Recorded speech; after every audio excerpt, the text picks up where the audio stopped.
दिल्ली की सत्ता गंवाने के बाद उधर अरविंद केजरीवाल की मुश्किलें और बढ़ते दिख रही हैं, क्योंकि अब केंद्रीय सतर्कता आयोग यानी कि सीवीसी ने भी शीश महल की गहराई से जांच के आदेश दिए हैं। ऐसे में अब सवाल यह है कि शराब घोटाले में जेल जा चुके केजरीवाल क्या अब शीश महल के चक्कर में भी सलाखों के पीछे जाएंगे?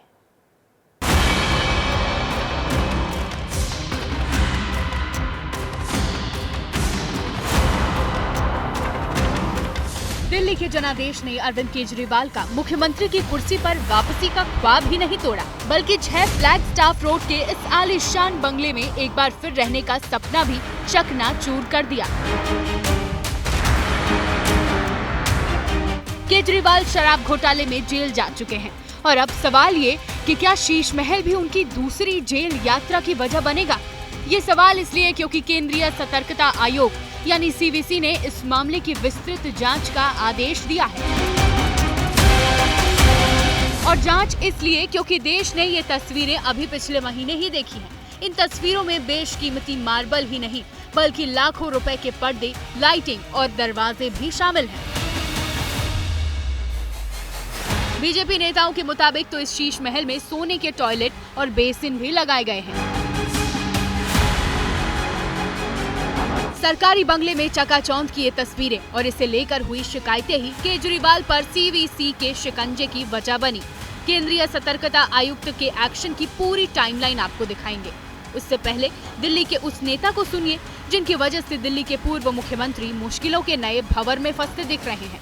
शीश महल में जो ऐशो आराम के सामान करोड़ों रुपए के खर्च किए गए, सरकारी तंत्र से भी पैसा आया और बिना सरकारी तंत्र के रिश्वत का जो पैसा था वो भी उसमें लगा। इस पर जांच की मांग की थी।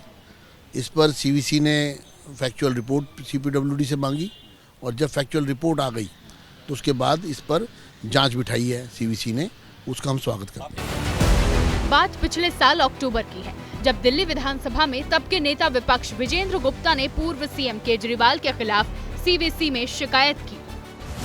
अक्टूबर 2024 में विजेंद्र गुप्ता सीवीसी गए। उन्होंने केजरीवाल पर 8 एकड़ जमीन पर एक साथ 4 बंगले को मिलाकर आलीशान महल बनवाने का आरोप लगाया। इतना ही नहीं, उन पर इस बंगले को बेशकीमती सामानों से सजाने में करोड़ों रुपए लुटाने का इल्जाम भी लगा। ऐसे में नवंबर 2024 में सीवीसी ने इसकी जांच का जिम्मा सीपीडब्ल्यूडी के चीफ विजिलेंस ऑफिसर को सौंपा।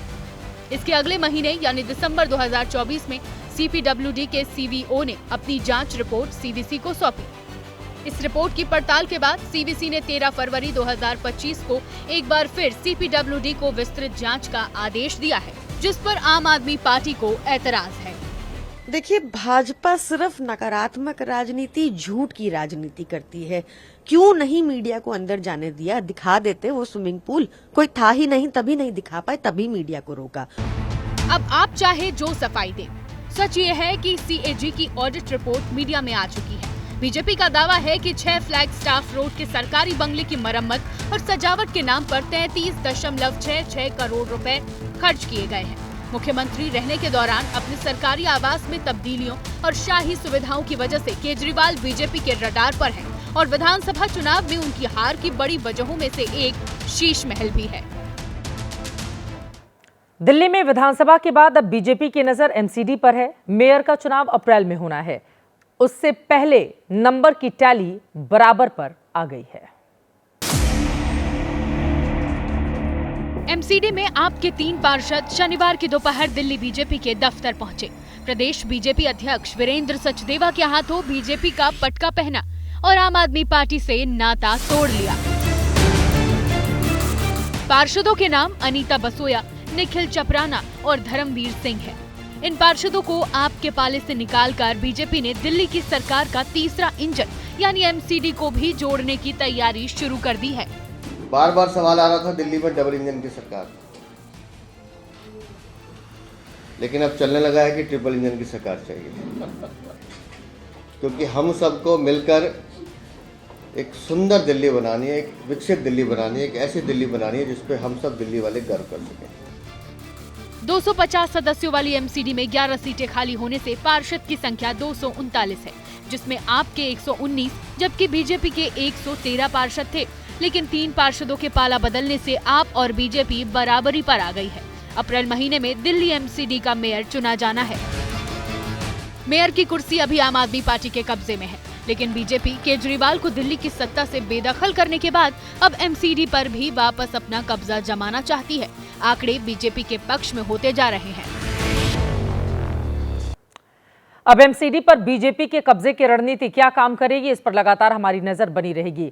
दुनिया बदल रही है और ये भारत के लिए ला रही है इन्फिनिट अवसर, जिसे हम कहते हैं मिनट इन्फिनिट। आइए आइडियाज ऑफ इंडिया के मंच पर समझें इसी मिनट इन्फिनिट को 21 और 22 फरवरी abplive.com पर।